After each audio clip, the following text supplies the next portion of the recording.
Section 4 English 25 question, correct 2 और incorrect 0.5। ये आप लोगों को पेपर ईमानदारी से करना होगा और यहां पे करते हैं।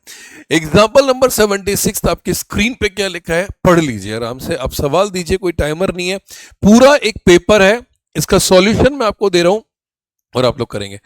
एग्जाम्पल नंबर 76, एग्जाम्पल नंबर 76 ध्यान से करते हैं। मेरे बच्चे इस क्वेश्चन का आंसर मैं निकाल के दिखाता हूं आप लोगों को।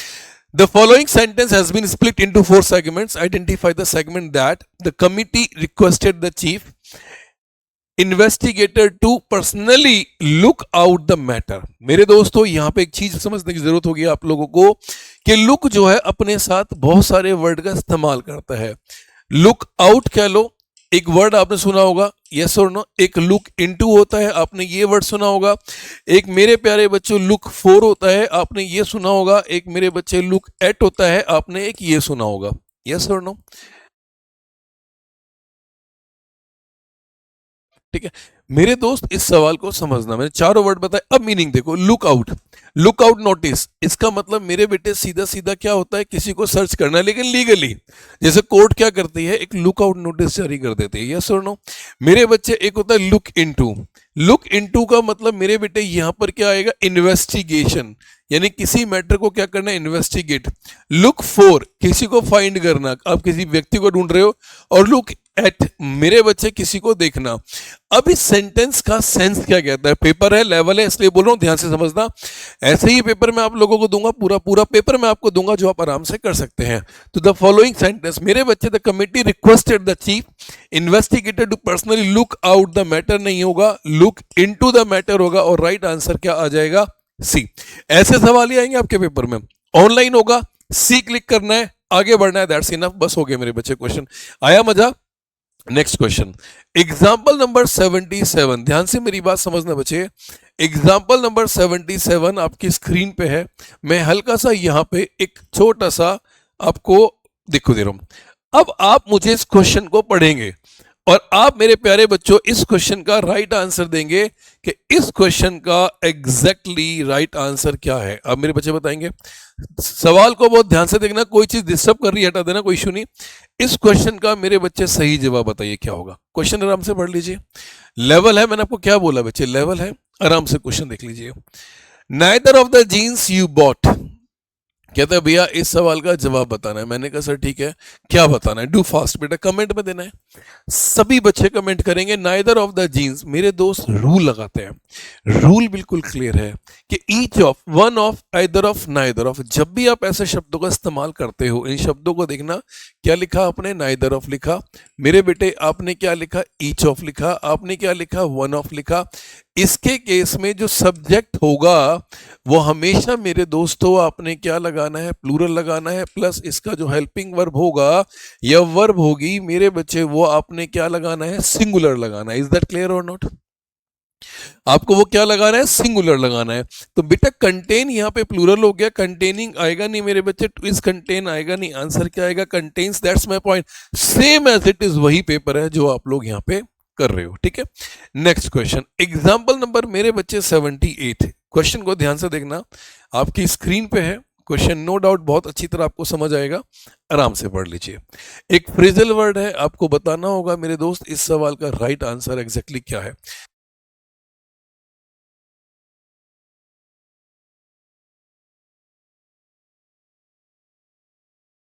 वेरी गुड बेटा, शाबाश, आराम से।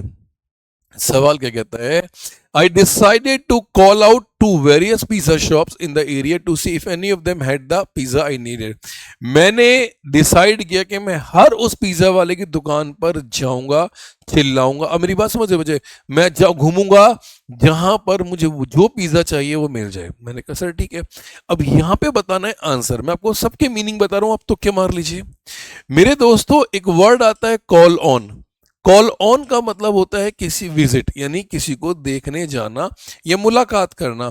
फिर एक शब्द आता है call around, that means phone करना कई सारे लोगों को, that means to contact.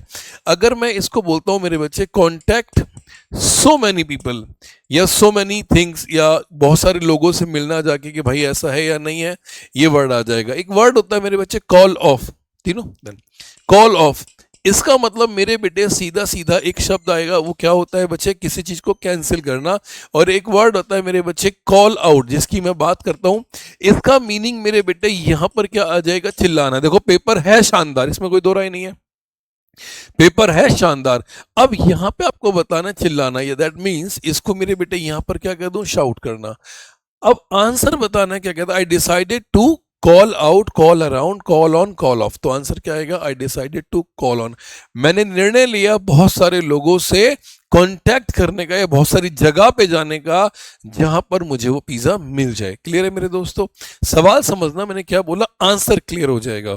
Next question आपकी स्क्रीन पे बेटा, एग्जाम्पल नंबर 79 एक बहुत लॉजिकली सवाल है। इस सवाल को जब आप समझेंगे ना, तब आपको पता चलेगा कि गलती क्या है।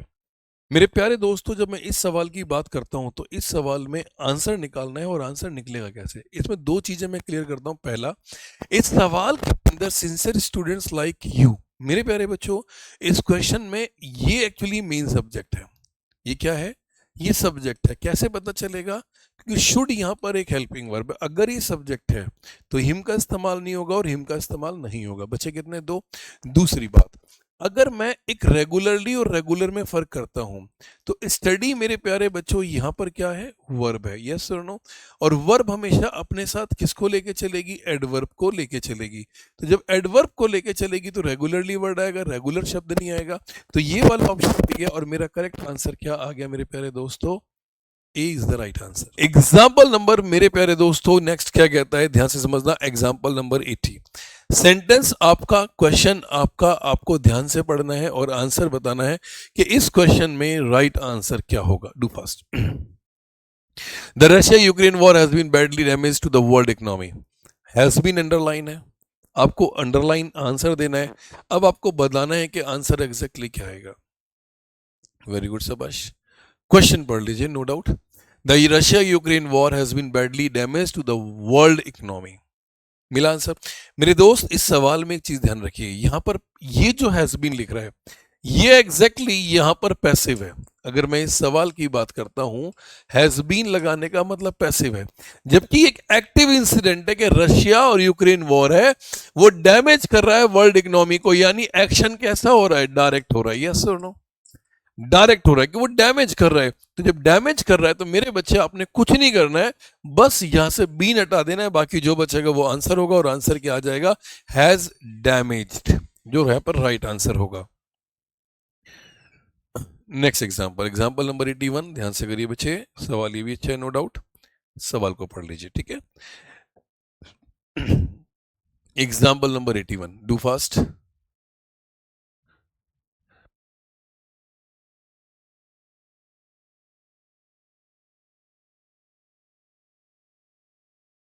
वेरी गुड बेटा, शाबाश।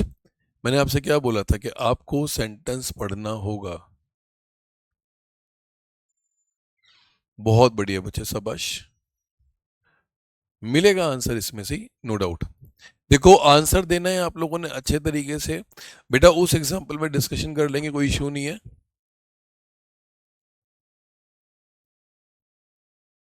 वेरी गुड, शाबाश। आ गया करंटली राजेश। अब सवाल को समझना है मेरे प्यारे बच्चों, इस सेंटेंस में एरर निकालना है।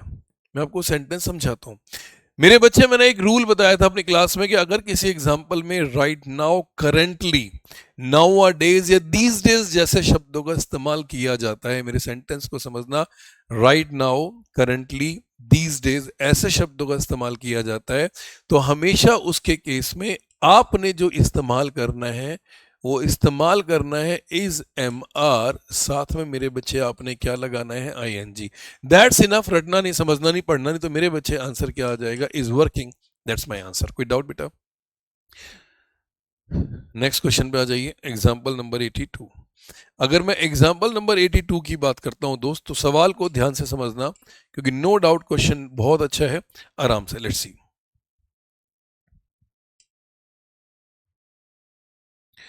मैं स्क्रीन को थोड़ा बड़ा कर दूं, गिव मी अ सेकंड बेटा। चलिए, एग्जाम्पल नंबर मेरे प्यारे बच्चों क्या कहता है, 82। ध्यान से करिए बेटा, वेरी गुड, शाबाश। अच्छा, सवाल ऊपर चला गया, एक second, give me a second. ये ना थोड़ा सा ऊपर नीचे, मुझे इसकी मिनिमाइज करना पड़ेगा। अभी ओके। डिस्ट्रैक्शन कहीं से कहीं तक नजर नहीं आनी चाहिए, ठीक है। गॉड, ये डिस्ट्रैक्ट करेगा आपको थोड़ा सा। चलिए बेटा, example number 82, do fast and get the answer. बच्चे सेंटेंस पढ़ लीजिए।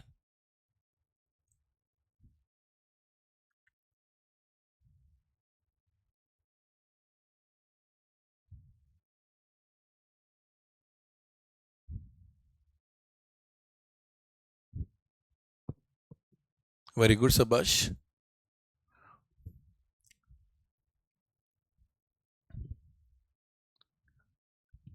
हो गया? जिस जिसका हो जाए बेटा एक बार कंफर्म कर दीजिए।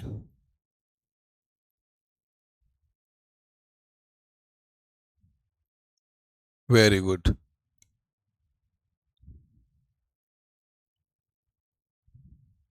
चलिए, एग्जाम्पल नंबर 82, क्वेश्चन बहुत सिंपल है मेरे बच्चे। आंसर निकालने का तरीका मैं बताता हूं, कुछ नहीं करना था। आपने बताना था बच्चे, a man who has been accused of fraud, identify the segment in the sentence that contains grammatical error. Error निकालना था, मैंने कहा सर सही है। अब आगे क्या कहता है, in an earlier job he will never be welcome in any other organisation. दोस्त एक सवाल का जवाब दीजिए। जब इस सवाल में आप पढ़ रहे हो, a man who has been accused of fraud in an earlier job, comma, he will never be welcome in any other organisation. इस सवाल के अंदर जब हम करते हैं तो इस क्वेश्चन में दो ग्रामेटिकल एरर निकलते हैं। वो दो ग्रामेटिकल एरर मैं बताता हूं बच्चे। पहला सवाल यहां पर क्या होगा कि जब आप इस सेंटेंस के अंदर ए मैन लिख रहे हो, यानी एक नाउन आपने डिफाइन कर दिया, a man who has been accused of fraud in an earlier job, तो फिर मुझे ही की जरूरत नहीं थी। रीजन, क्योंकि मैंने यहां पर सीधा सीधा का मेरे बच्चे ए मैन को सब्जेक्ट कंसीडर कर लिया और ये मेरा हेल्पिंग वर्ब हो गया। अब दूसरा एरर मैं आपको बताता हूं मेरे बच्चे, जो ग्रामेटिकली एरर नहीं है, कि बी के बाद जब भी मैं इस्तेमाल करूंगा, चाहे मैं बी लगाऊं, चाहे बींग लगाऊं, और चाहे मेरे बच्चे बीन लगाऊं, अगर मैं उसके बाद कोई वर्ब का इस्तेमाल करूंगा तो हमेशा वर्ब की थर्ड फॉर्म का इस्तेमाल करूंगा। लेकिन प्रॉब्लम यह है कि इस वेलकम को मैं अगर वर्ब मानता हूं, मेरी बात समझना, अगर मैं वर्ब मानता हूं तो मुझे वर्ब की third form be plus verb की थर्ड फॉर्म लगानी पड़ेगी। So will never be welcomed in any other organisation, जो नॉर्मली आंसर ये बनता है।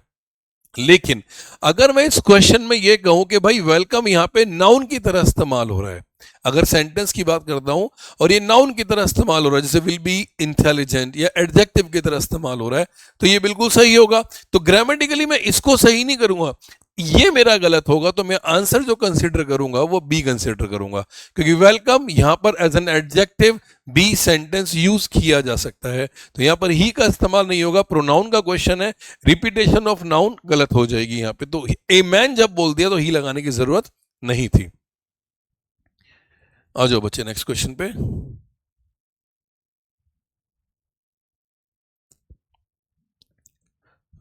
83, ध्यान से करना बेटा, मैंने क्या बोला, पेपर का टाइप इस तरह बनवाया कि आपको समझ आएगा।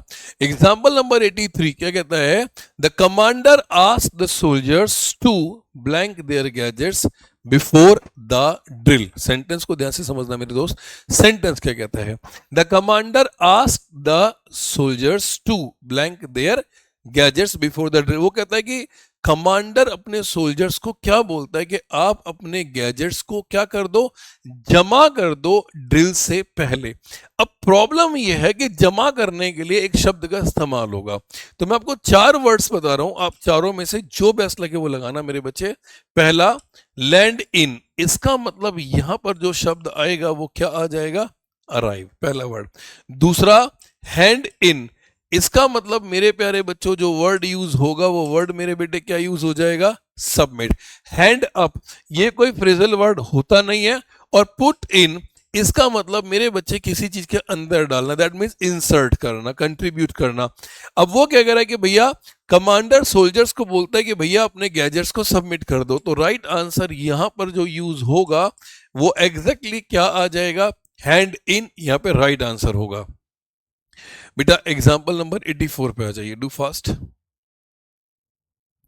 इस सवाल को पढ़िए, ध्यान से करिए बच्चे, मैंने क्या बोला, थोड़ा सा समय लगेगा लेकिन लेवल अच्छा है। इस सवाल को देखिए, example number 84, blank the rain the wind was also problem. कहता है पहले पढ़ लो आराम से। कहते हैं रेन के अलावा हवा भी एक समस्या है।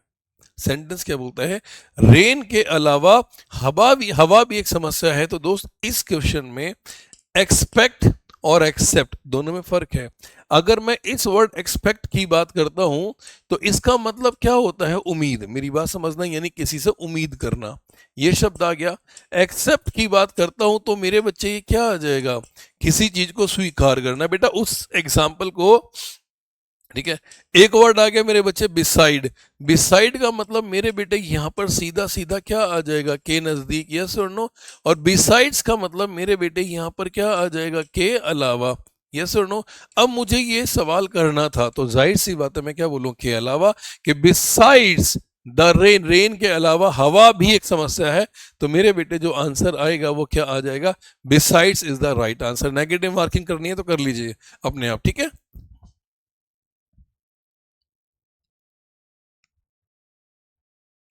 एग्जाम्पल नंबर 85, क्वेश्चन पढ़ लीजिए बच्चे। एग्जाम्पल नंबर 85 एक स्पेलिंग एरर का सवाल है। He made a suspicious phone call while his boss was out of the room. अब सरप्शियस की स्पेलिंग मैंने ऑलरेडी अपने बैच में कई बार बताई हुई है और मैं कराता भी हूं। मेरे दोस्त सबसे पहले आप सरप्स, मैंने क्या बोला? सरप्ट वर्ड लिख लीजिए।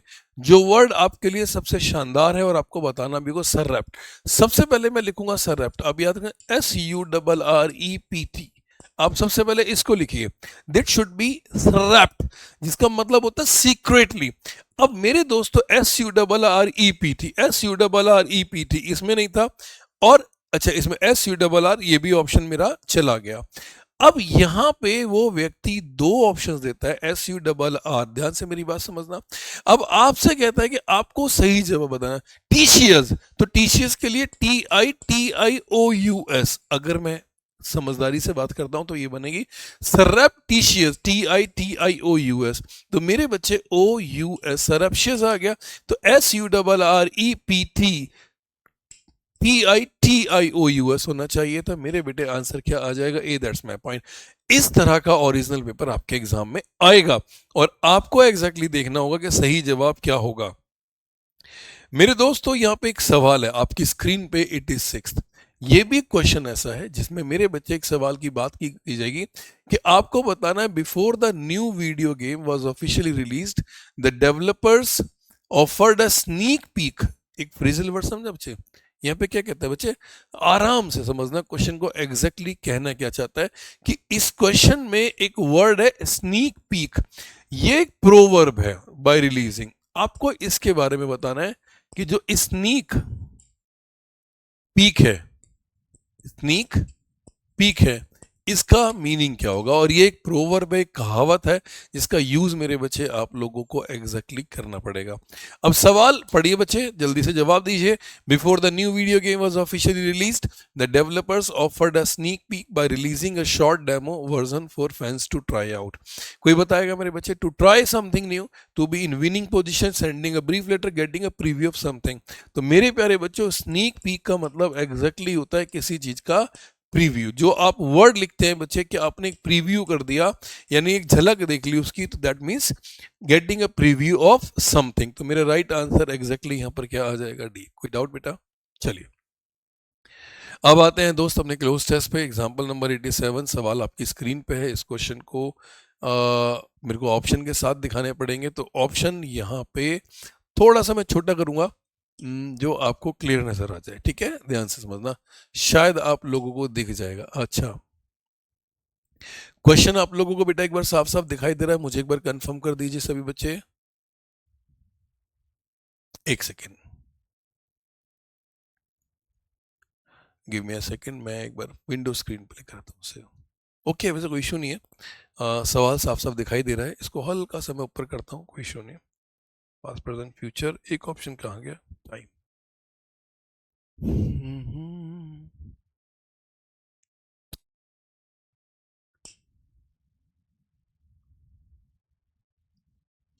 Give me a second.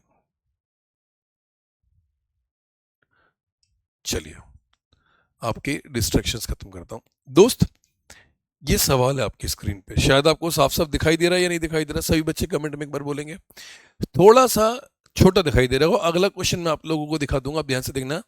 ये क्लोज टेस्ट है, ब्लैंक नंबर 1 यहां लिखा हुआ है, आपको एक ऑप्शन दिया गया है, 4 सेंटेंस वहां से शुरू है और मैंने आपको बता दिया, आराम से पढ़ लीजिए, थोड़ा सा कम दिखाई देगा लेकिन हो जाएगा। The prime minister remark that Maharashtra possess a glorious historian. Sentence बच्चे वो क्या बोल रहा है, glorious historian and empowered blank dreams. अब यहां पे एक एग्जाम्पल नंबर मेरे बच्चे, जो क्वेश्चन है आपकी स्क्रीन पे, यहां पे आपको जवाब देना है और आपको बताना है कि इसका सही जवाब 87 क्वेश्चन है, इसका राइट आंसर क्या होगा। Empowered past and dreams of prosperous future, present future time, क्या आएगा मेरे बच्चे, आपको सही जवाब देना है। तो लॉजिकली सीक्वेंस क्या बनता है, पास्ट प्रेजेंट एंड फ्यूचर। अब दोस्त इस सवाल में देखिए, द प्राइम मिनिस्टर, ध्यान से मेरी बात समझना, remark that Maharashtra possess glorious history, ध्यान से मेरी बात समझना, मेरे बेटे क्या लिखा हिस्ट्री, यानी ये वाली प्रॉपर्टी आपकी क्या हो गई, पास्ट। Be practical. ये मेरे बच्चे आपकी यहां पर देखो, इसने क्या लिख दी, फ्यूचर। तो जब पास्ट आ गया, फ्यूचर आ गया, तो मेरे बेटे कमी किस चीज की थी, प्रेजेंट की। तो इस पहले ऑप्शन में जो राइट आंसर आना चाहिए था वो क्या आना चाहिए था, फ्यूचर, सॉरी, जो इस पहले ऑप्शन में मेरे बच्चे जो राइट आंसर आना चाहिए था वो क्या आना चाहिए था, empowered present and dreams of prosperous future. That's my point, answer हो गया। क्लियर है बेटा। अब इसी का नेक्स्ट एग्जांपल, मैं इसको थोड़ा सा अब आपको इजी वे में दिखा देता हूं, ठीक है। अब मैं थोड़ा सा इसको ठीक है, इतना ही काफी है क्योंकि इससे ज्यादा मैं इसको दिखा नहीं सकता। एक सेकेंड, अगर देखते हैं कुछ बड़ा कर सकते हैं तो गिव मी अ सेकेंड। आ जाएगा, नहीं आएगा, चलो आ तो जाएगा, हल्का सा छोटा करना पड़ेगा। चलिए मेरे बच्चे, अब इसको पढ़ लीजिए, स्क्रीन पे आपको साफ साफ दिखाई दे रहा है, ये थोड़ा सा मैनेज कर लो ना यार। अब सवाल आपको पढ़ना है, ब्लैंक नंबर मेरे बच्चे यहां पे जवाब देना है आपको कि एग्जैक्टली क्वेश्चन क्या आएगा बच्चे, आराम से 88 नंबर क्वेश्चन है ये वाला जो आपको करना है, ये 88 नंबर है। अब सवाल क्या कहता है, the prime minister remark that Maharashtra possesses a glorious history and empowered present and dreams of prosperous future, highlighting the role of the state of Maharashtra in making India a developed nation.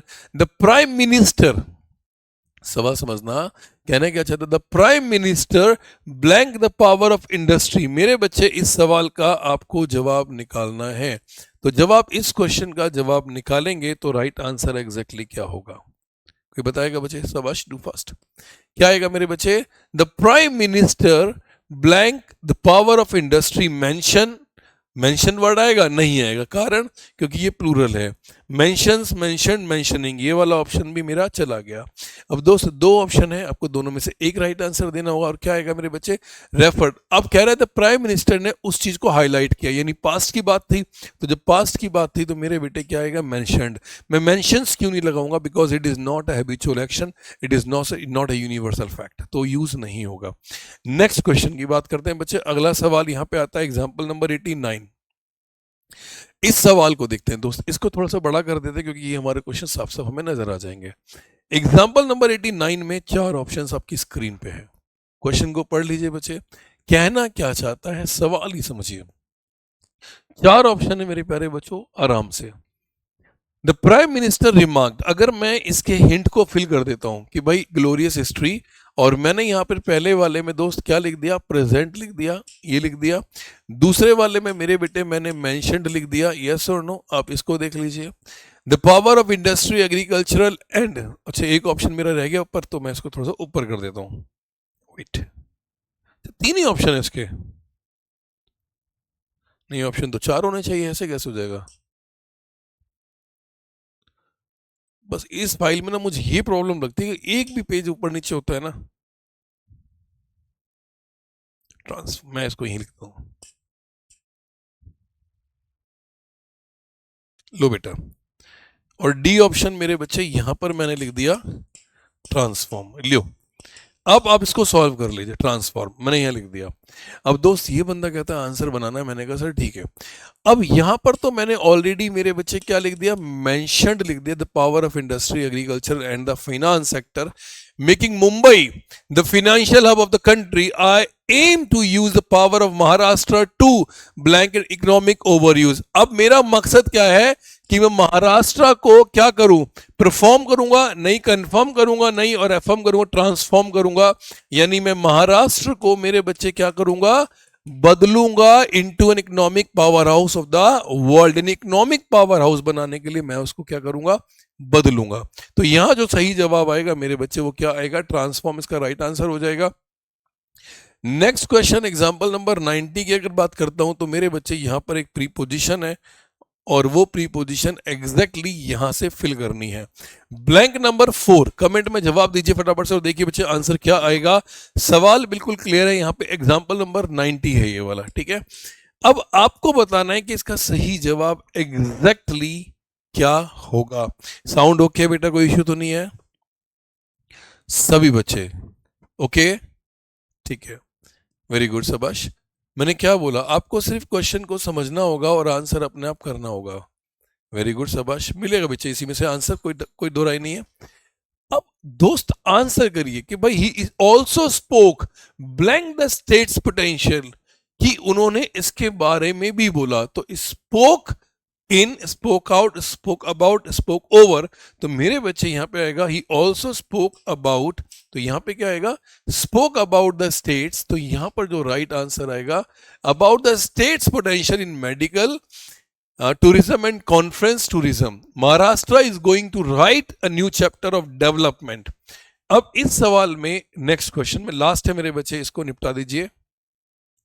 यहां पे आपके पास blank है question आपकी screen पे, इसको पढ़ लीजिए बच्चे। तो कहना क्या चाहता है, मैंने क्या बोला, सवाल इजीली हो जाएगा, आपको बताना होगा बच्चे आंसर क्या आएगा। कहता है he also spoke about the state's potential in medical tourism and conference tourism. Maharashtra is going to write a new chapter of development in India and we are its co-travelers. PM Modi said, underlining that today's event is a commitment of the government. Today's event is the commitment of the government to such commitment, consignment, effect, resolution. मेरे बच्चे consignment, ये कोई सामान तो है नहीं, commitment word वाला आ गया, इफेक्ट हटा दो, आंसर क्या आएगा, रिजोल्यूशन। तो सच रिजोल्यूशंस यहाँ पर राइट आंसर होगा। ये था मेरे बच्चे आपका एग्जाम्पल नंबर 91 जो आप लोगों ने किया। अब बचते हैं बाकी के 9 एग्जाम्पल्स, उस पर भी ध्यान दे लीजिए। यहां से मेरे बच्चे एक स्पेलिंग एरर वाला क्वेश्चन है।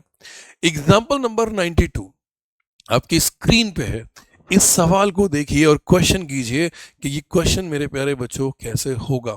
सवाल है identify the word that is correctly spelling. भैया स्पेलिंग करनी है, ध्यान से करना, क्वेश्चन साफ साफ मैं दिखा देता हूं, आपको और अच्छी तरह से नजर आएगा, क्योंकि ये हमारे लिए एक अच्छी चीज है जो हमें सीखनी है। एग्जाम्पल नंबर 92 अब दिखाई दे रहा है बेटा साफ साफ? देखो कुछ एग्जाम्पल में हो सकता है थोड़ा लेट दिखाई दे क्योंकि वो जूम आउट जूम इन कर दिया था मैंने।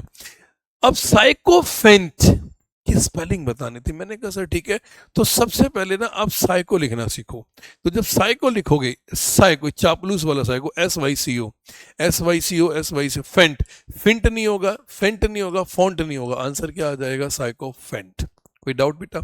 नेक्स्ट क्वेश्चन, एग्जाम्पल नंबर मेरे बच्चे 93। अगर मैं इस सवाल की बात करता हूं 93 में, और ये बंदा कहता है कि भैया आपको ना इस सवाल का जवाब निकालना था, मैंने कहा सर ठीक है, सॉरी, तो मैंने कहा सर ठीक है, मैं इस सवाल का जवाब निकाल के आपको दिखाता हूं, ठीक है। अब मेरे बच्चे इस क्वेश्चन को आपको सॉल्व करना है, और कैसे करना है आप बताइए। दे वर ओमिनस, आपको बताना है इसका सिनोनिम्स, क्योंकि ऑलरेडी मेरे बेटे यहाँ पे लिखा हुआ है कि भाई हमें क्या बताना है, इसका सिनोनिम्स बताना है, ठीक है। अब सिनोनिम्स में एक वर्ड लिखा है यहाँ पे ओमिनस। ओमिनस का मीनिंग क्या होता है, प्रॉमिसिंग, थ्रेटनिंग, फेवरेबल, और एक शब्द मेरे बच्चे यहाँ पे गायब है, तो इस वर्ड को मेरे दोस्तों मैं यहाँ लिख के दिखा रहा हूँ, ये वर्ड यहाँ पे आ गया। अब ये वर्ड है एग्जैक्टली, देखो यहाँ पे ना ये प्रॉब्लम, इस फाइल में दिक्कत होती है मेरे बच्चे, आपको बताना है इसका राइट आंसर क्या होगा। डू फास्ट, बताइए। Ominous dark clouds gathering overhead, तो ओमिनस का एग्जैक्ट मीनिंग क्या है, सवाल को समझिए मेरे बच्चे। ओमिनस का मीनिंग एग्जैक्टली यहां पर अगर मैं बात करता हूं तो ये वर्ड मेरे बेटे यहां पर आता है थ्रेटनिंग।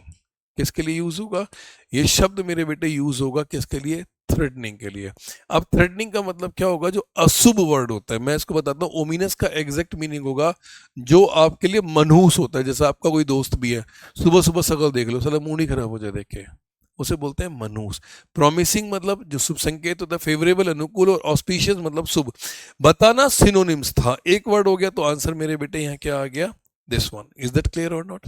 क्योंकि देखो, प्रॉमिसिंग एक पॉजिटिव वर्ड है, फेवरेबल एक पॉजिटिव वर्ड है, ऑस्पिशियस एक पॉजिटिव वर्ड है, और ये एक नेगेटिव शब्द हो गया। नेक्स्ट क्वेश्चन बचे, एग्जाम्पल नंबर 94। इस सवाल को देख लीजिए, आपकी स्क्रीन पे एक क्वेश्चन है और आपसे कहता है आपको इस सवाल का एफ्लिक्शन का अपोजिट बताना है। मैंने कहा सर ठीक है। अब जब इस सवाल की बात आई मेरे बच्चे, एफ्लिक्शन, एफ्लिक्शन शो करता है प्यार को, मेरी बात समझ रहे हो, ये दर्द को आपको बताना है कि एग्जैक्टली किस एफ्लिक्शन मेरे बच्चे किसके लिए आ रहा है, पेन के लिए, प्लेजर के लिए, एफिलिएशन और एनिमोइस्टी। सवाल समझिए, एफिलिक्शन का मीनिंग क्या होता है? एफिलिक्शन का मतलब होता है दर्द, अगोनी, वर्ड सुना है आप लोगों ने? तो इस एफिलिक्शन को यहां पर मेरे बच्चे एग्जैक्टली क्या कहा जाएगा, दर्द या सफरिंग। तो ये शब्द आ जाएगा पेन, ये शब्द मेरे बेटे यहां पर किसके लिए यूज होगा, अगोनी के लिए। मैं गलत तो नहीं हूं? अब मेरे बेटे आपको पता चल गया, तो पेन इसका सिनोनिम्स हो गया। आंसर क्या आ जाएगा मेरे बच्चे, प्लेजर। प्लेजर क्या हो जाएगा, खुशी। एनी मॉइस्टी यानी एनी की मौसी, इसका मतलब होता है मेरे बच्चे नफरत करना। नेक्स्ट क्वेश्चन 95 की अगर मैं बात करता हूं, तो दोस्त यहां पे 95 शब्द में एक वर्ड पूछा गया है और आपको इस शब्द का सही जवाब देना है। मैंने कहा सर ठीक है, मैं इस शब्द का सही जवाब देने के लिए तैयार हूं। आपको जवाब देना है, आप आराम से पढ़ लीजिए। कीप एट बे एक ईडियम्स है जो आपको मीनिंग बताना है। कीप एट बे, क्वेश्चन आपको साफ साफ नजर आ रहा है बच्चे, आराम से। Keep at bay, keep at bay का मतलब पे attention, keep something secret, dejected, to control something and prevent from causing problem. Keep at bay का मतलब होता है किसी चीज को मेरे बच्चे अपनों से दूर रखना, ठीक है, यह कंट्रोल करना। तो यहां पर जो वर्ड का जवाब आएगा मेरे बच्चे, इस वर्ड का, इसका मतलब मेरे बेटे सीधा सीधा यहां पर क्या आएगा, टू कंट्रोल, या that means to make distance, दूर रखना अपने से। तो कीप एट बे एक नया इडियम्स एंड फ्रेजेस है, लिख लीजिए बच्चे। एग्जाम्पल नंबर 96, इस क्वेश्चन को पढ़िए। प्यूरिटिव, मैंने ये वर्ड अपनी क्लास में कई बार बताया। फर्टिव जो वर्ड है मेरे बच्चे, अभी एक वर्ड था सरैप्शियस, आपने पढ़ा होगा सरैप्शियस। सरैप्शियस वर्ड भी इसी का बना है मेरे बच्चे। आंसर क्या आएगा, सीक्रेटिव, एंगर, वॉयलेंट, फ्लफी। जितना जल्दी हो सके आंसर दो मेरे दोस्तों।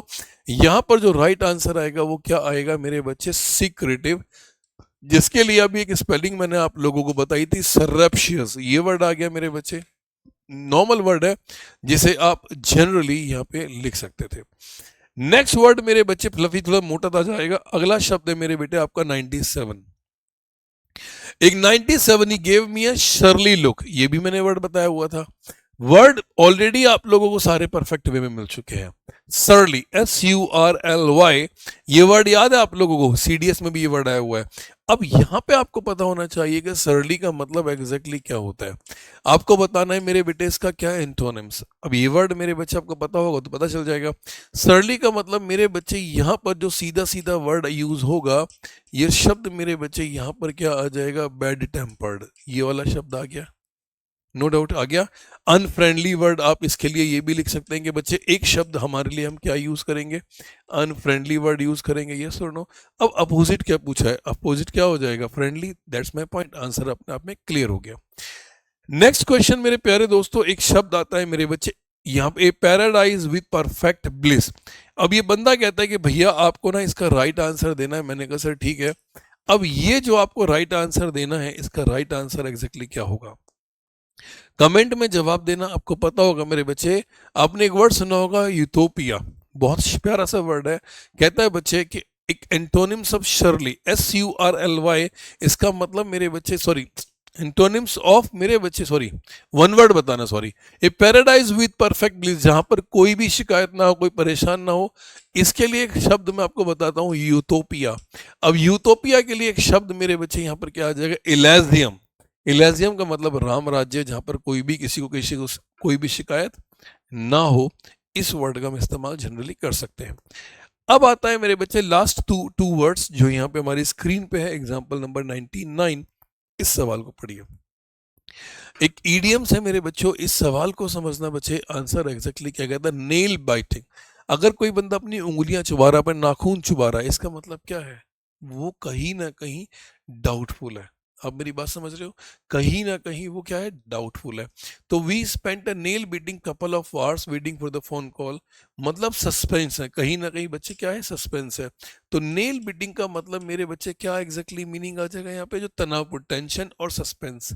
तो इसके लिए एक शब्द का इस्तेमाल करेंगे यहाँ पे, टेंशन, और या फिर मेरे बच्चे यहाँ पर जो वर्ड आ जाएगा वो क्या हो जाएगा? सस्पेंस। आंसर क्या हो गया? This one. क्लियर है?